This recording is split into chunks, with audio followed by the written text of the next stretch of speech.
Norv was born in the Bay Area city of Martinez, the birthplace of New York Yankees legend Joe DiMaggio. Norv grew up in the middle of 5 children, all of whom were raised by a single mother, Vicky. It was Vicky who provided a strong foundation for her kids.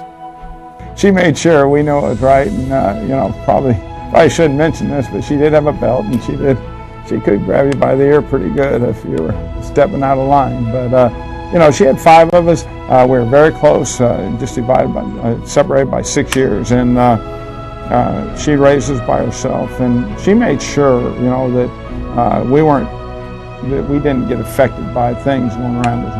We lived in a county housing, it was a kind of semi-welfare type area, and there were a lot of ways we could have jumped in with the wrong group, and we were always the first ones in the neighborhood in bed, in the bedroom with the doors closed, and the sun's going down, and she did a good job of keeping us out of trouble. During his playing days, Norv was a quarterback and safety at Alhambra High in Martinez. He landed a scholarship to the University of Oregon and earned 3 varsity letters as the Ducks quarterback. Norv obviously has learned a lot about football and coaching, but he has also learned firsthand about the ravages of multiple sclerosis. His mother, Vicky, battled multiple sclerosis since his childhood, something he remembers vividly. She woke up and couldn't get out of bed. And I remember the neighbor, they're friends of ours, and the dad coming over, and I can picture him carrying her out of the house and taking her in a station wagon, taking her to the county hospital, and then that's when she was initially diagnosed. She was very active, and that was the hardest part, seeing her, as it progressed, that something, she had been used to being very active, being very independent, and losing that. As the disease progressed, Norv's mother still put her children first.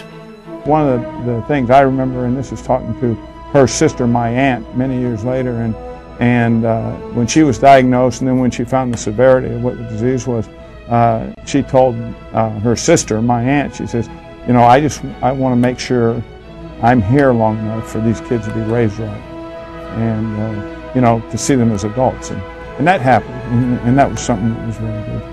Norv lost his mother to MS in 1989, but not her memory and how she touched her family and friends. Well, you talk about role models, and she was a great role model, and a great role model for all her kids. And then I believe this, in that little town that we lived in, for a lot of people in that town. When she passed away in the convalescent home, they put a plaque above her room.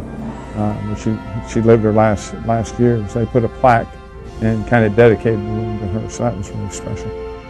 Unfortunately, it did not stop there. One of Norv's sisters is also battling MS. It's not as severe, and